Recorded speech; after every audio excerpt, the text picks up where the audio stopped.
Statement of profit loss, function of expenses method. Well, this is now we will learn in little detail.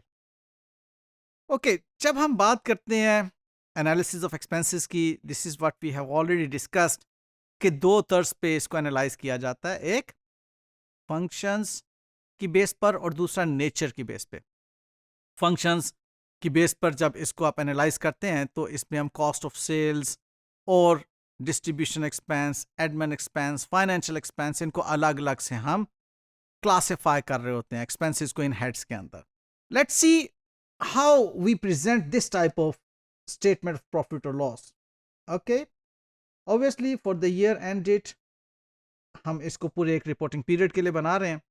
Revenue अलग से line item के तौर पे हमने देखा था कि नजर आना चाहिए। Cost of sales we will work out, cost of sales की अलग एक क्लासिफिकेशन बनेगी एंड देन इन दोनों को नेट ऑफ करके we calculate gross profit. Gross profit में अदर इनकम को ऐड कर दिया जाएगा। अब इस अदर इनकम में इंटरेस्ट इनकम एक लाइन आइटम के तौर पे आपको नजर आ जाएगी और उसके अलावा कोई अदर इनकम होंगी तो वो नजर आ जाएगी। ओके, क्योंकि हमने देखा था कि लाइन आइटम के तौर पे इंटरेस्ट इनकम अलग से नजर आना चाहिए। अब फिर डिस्ट्रीब्यूशन कॉस्ट को माइनस किया जाएगा, एडमिनिस्ट्रेटिव एक्सपेंस को माइनस किया जाएगा और अदर एक्सपेंसेस माइनस किए जाएंगे। तमाम एक्सपेंसेस को सब्ट्रैक्ट किया जाएगा ग्रॉस प्रॉफिट में से। फिर हमारे फाइनेंशियल एक्सपेंसेस एक अलग से लाइन आइटम के तौर पे माइनस होंगे और we will get profit before tax.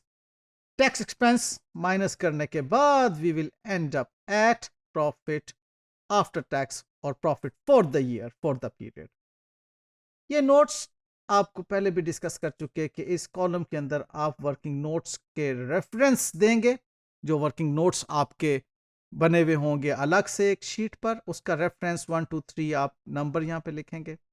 ये आपकी करंट ईयर से मुतल्लक इंफॉर्मेशन जो है वो आ रही है, ये प्रीवियस ईयर की इंफॉर्मेशन कंपैरेटिव पर्पस के लिए यहाँ पे शो हो रही है। तो ये है आपका फंक्शन ऑफ एक्सपेंसेस मेथड, जिसमें आपने एक्सपेंसेस को डिफरेंट फंक्शंस में डिवाइड किया। आप देख रहे हैं कॉस्ट ऑफ सेल्स का एक फंक्शन है, डिस्ट्रीब्यूशन एक्सपेंस का एक फंक्शन है, एडमिनिस्ट्रेटिव एक्सपेंस का एक फंक्शन है, अदर एक्सपेंसेस आपने क्लब कर लिए, फाइनेंशियल एक्सपेंसेस एक अलग फंक्शन है और टैक्सेस को आपने अलग से शो किया। बेसिकली जिनको आपने फंक्शन वाइज डिवाइड करना है, क्लासिफाई करना है, वो तीन ये वाली आइटम्स हैं। ऑलराइट, और यही वो तीन आइटम्स जो हैं, इसको अभी मैं अलग से भी बताता चलूं कि आपका like for example salaries expense हैं। अब जो ह्यूमन रिसोर्स काम कर रहा है वो प्रोडक्शन के लिए भी काम कर रहा है। ह्यूमन रिसोर्स आपके एडमिनिस्ट्रेटिव डिपार्टमेंट में भी काम कर रहा है और ह्यूमन रिसोर्स आपका सेलिंग एंड डिस्ट्रीब्यूशन के लिए भी काम कर रहा है, सेल्स एंड मार्केटिंग टीम जो है। अब सैलरीज सारी की सारी इकट्ठी आप नहीं शो करते, बल्कि फंक्शंस ऑफ एक्सपेंस मेथड में आप क्लासिफाई करते हैं सैलरी को कि कितनी amount of salary should be presented in the cost of sales, जो आपकी लेबर वेजेस हैं, जो प्रोडक्शन में काम कर रहे हैं लोग।